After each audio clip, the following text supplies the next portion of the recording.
Maaf, ini saya sebarkan supaya jenengan benar-benar tahu. Ada salah satu Habib yang mengatakan, saya sebutkan orangnya, namanya Habib Taufik Assegaf. Ya, Habib Taufik Assegaf ini ketua Robita Alawiyah, artinya ketuanya para Habib. Nih, jenengan mesti kaget, loh, Maizun kok wani banget. Kenapa? Ya karena ini menyangkut peradaban Nusantara, ini menyangkut kesejarahan Nusantara, ini menyangkut pelurusan sejarah Nusantara. Assalamualaikum warahmatullahi wabarakatuh, sahabat channel Cinta Tasbih yang dirahmati Allah Subhanahu wa Ta'ala.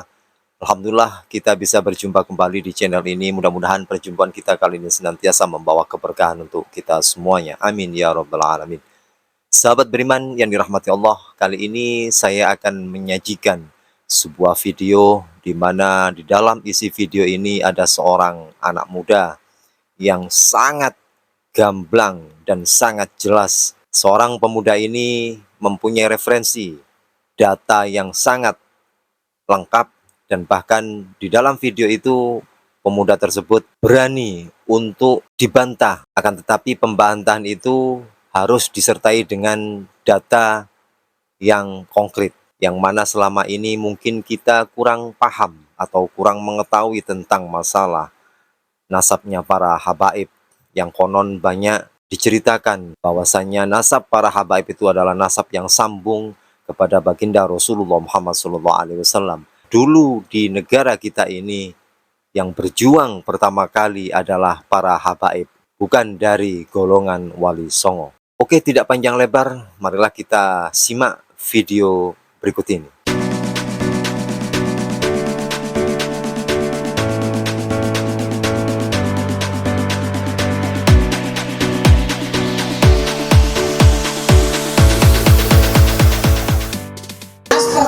Pembelakan sejarah ya. Jenengan ampun kaget ketika saya jelaskan seperti ini, dan jenengan boleh tidak percaya, tapi jenengan tidak percayanya harus menggunakan data dan bukti referensi.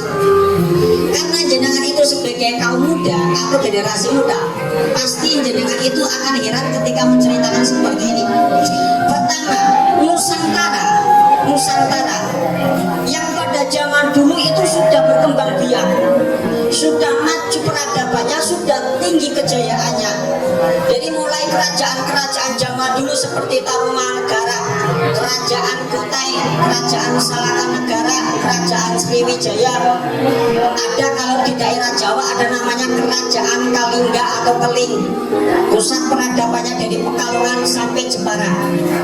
Setelah itu ada Kerajaan Mataram kuno, peninggalannya Candi Borobudur, Candi Prambanan.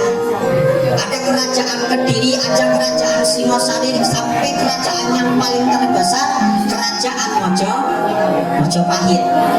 Peninggalan kerajaan pada zaman dulu itu masih bisa dirasakan pada era sekarang ini, seperti Candi Borobudur, Candi Prambanan dan lain sebagainya.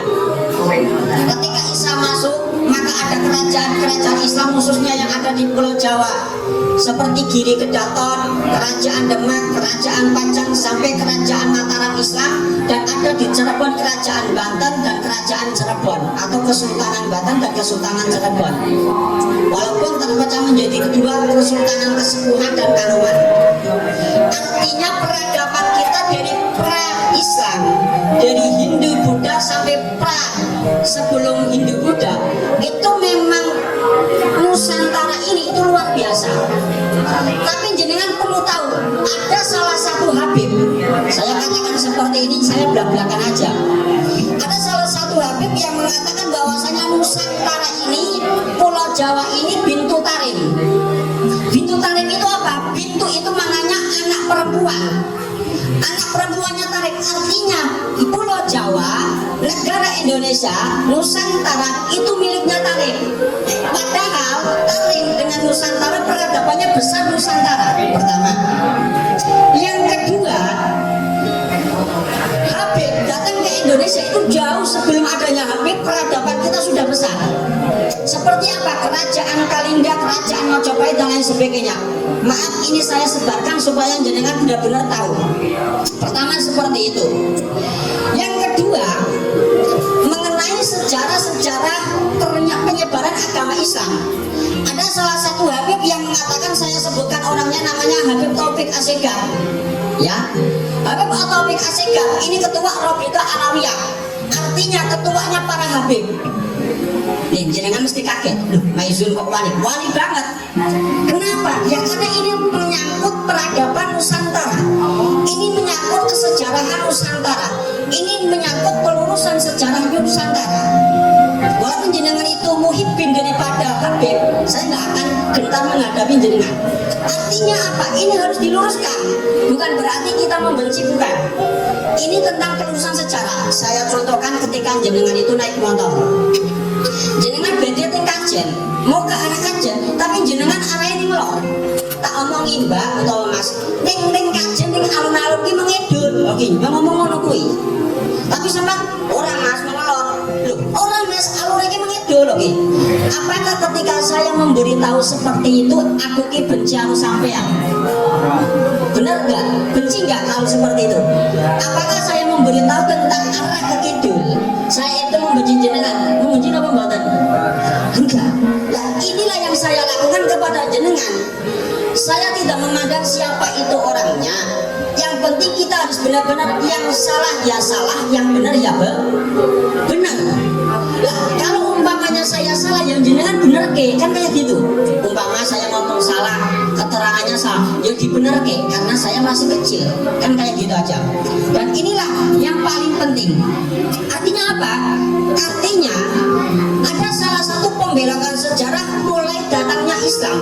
Katanya salah satu Habibnya namanya Habib Taufik Assegaf mengatakan dulu ketika Habib itu nggak datang ke Indonesia, ya itu mbah-mbah sampai niku isi nyembah berhala, nyembah pohon, nyembah kuburan, nyembah watu. Padahal Habib datang ke Indonesia itu tahun 1800-an. Pada tahun 1500-an itu sudah banyak Islam, sudah menyebar agama Islam. Bahkan sebelum 1500-an Islam pun sudah ada di Nusantara, sudah menyebar luas. Habib datang ke sini itu sudah Islam semua, artinya mayoritas walaupun tidak 100%. Artinya ketika mengatakan sebelum Habib itu datang, ketika mengatakan kalau nggak ada Habib itu masih menyembah, itu berarti sejarah yang salah. Itu dibelokkan seakan-akan, maaf ya, seakan-akan yang berjasa menyebar agama Islam itu Habib. Wah, iki Maizun cok ngapusi, umpamane jenengan ngomong kados niku. Nek jenengan niku kula dikandhake ngapusi iku enten videone. Masih tersimpan rapi dan itu jenengan bisa dibuktikan melihat video, dan itu saya ada buktinya. Artinya Habib Taufik pernah berkata seperti itu. Berkata bagaimana? Berkata bahwasanya ketika Habib itu nggak datang, itu nenek moyangin jenengan, leluhurin jenengan itu masih menyembah kuburan, masih menyembah pohon dan batu primitif kayak gitu loh. Padahal kita itu sudah mayoritas agama Wali Songo itu tahun 1500-an, sedangkan Habib 1800-an. Berapa selisih tahunnya? 300 tahun. Kita Nusantara khususnya Pulau Jawa itu mayoritas sudah Islam. Maka sejarah yang seperti ini itu sejarah palsu. Artinya sudah dibelokkan seakan-akan yang menyebarkan agama Islam itu Habib, seakan-akan yang menyebarkan agama Islam itu nenek moyangnya para Habib. Itu salah. Yang menyebarkan agama Islam di Nusantara ketika kita Nahdlatul Ulama harus meyakini yaitu Wali Songo. Walaupun kalau kita katakan sebelum Wali Songo pun itu sudah ada penyebaran agama Islam. Itulah yang dinamakan pembelokan sejarah. Maka caranya bagaimana cara membendung? Kita harus mengerti tentang alur sejarahnya. Jenengan cari sejarah yang asli bagaimana? Dan kalau berhubungan dengan Rawalatu juga ada. Nah, kayak gitu. Terus seperti hanya sejarahnya NU. Dikatakan sejarah NU, konon katanya pendirinya NU itu ada restu dari para habaib. Pendirian NU itu bermula dari para Habib. Itu banyak sekali Habib yang ngomong seperti itu. Saya contohkan Habib Bahar, kayak gitu loh. Itu ngomong seperti itu, seakan-akan NU itu didirikan oleh para Habib, padahal tidak. Jenengan cari buku-buku Nahdlatul Ulama. Berdirinya NU itu dipelopori oleh Mbah Hasyim Asy'ari. atas restu istikharah dan direstui oleh Syekhuna Khalil melalui salah satu muridnya di As'ad Samsul Arifin, dan didirikan oleh para ulama-ulama pada zaman dulu juga seperti Mbah Abbas Buah dan lain sebagainya. Bahkan sebelum Nahdlatul Ulama itu embrionya, cikal bakalnya itu sudah ada seperti Nahdlatul Tujan dan lain sebagainya, di mana di daerah Surabaya. Artinya perkumpulan seperti itu terbentuknya sebelum terbentuknya Nahdlatul Ulama itu sudah ada embrionya di Surabaya. Maka ulama-ulama pendiri Nahdlatul Ulama yang paling banyak itu daerah Surabaya. Bahkan pencetusan utama atau awal berdirinya Nahdlatul Ulama itu di Jombang atau di Surabaya? Jombang atau Surabaya? Jenengan pasti bingung.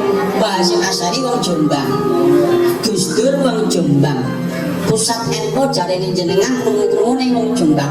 Tapi jenengan perlu tahu berdirinya NU itu pertama itu di Surabaya. Bahkan ulama-ulama yang mendirikan NU itu kebanyakan dari Surabaya. Walaupun seluruh Nusantara, baik perwakilan dari Jawa Tengah, Jawa Barat, Banten dan lain sebagainya, itu juga ikut andil untuk mendirikan Nahdlatul Ulama.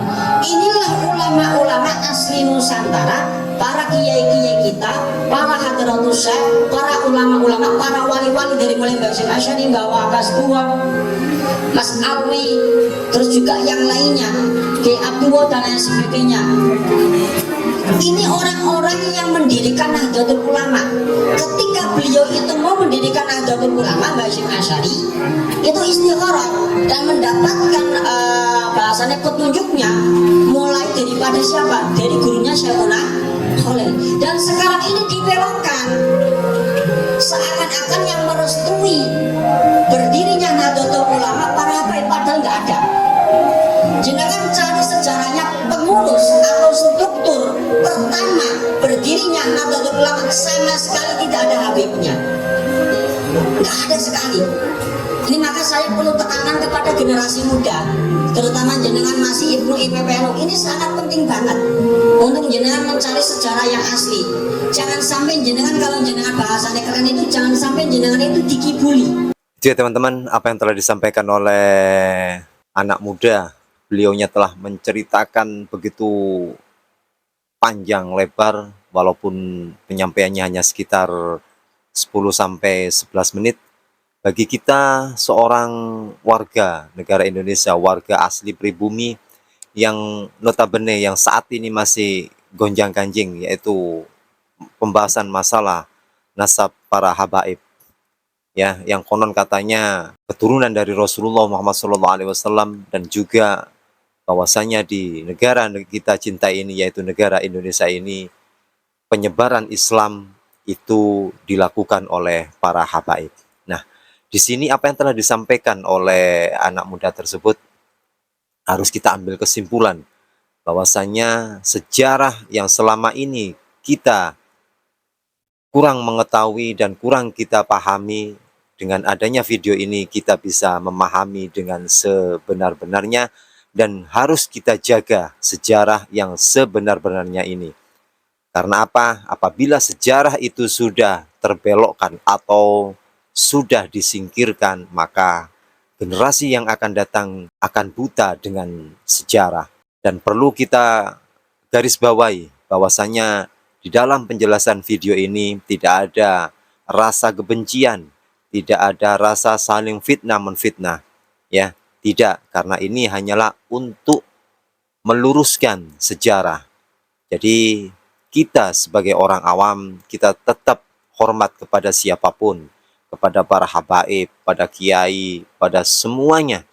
Kita wajib untuk menghormati dan menghargai. Namun apabila sejarah yang sudah dibelokkan, maka itu kewajiban kita untuk mengkaji dan mendengarkan orang-orang yang mempunyai bukti-bukti yang otentik tentang masalah sejarah-sejarah yang ada di negara tercinta kita ini. Semoga video ini menjadikan motivasi terbukanya pintu hati kita, seorang anak muda yang berani menceritakan menjelaskan, membongkar semua tentang masalah sejarah yang ada di negara kita cinta ini. Terima kasih, salam sehat dan salam kompak semuanya. Jazakumullah khairan katsira. Assalamualaikum warahmatullahi wabarakatuh.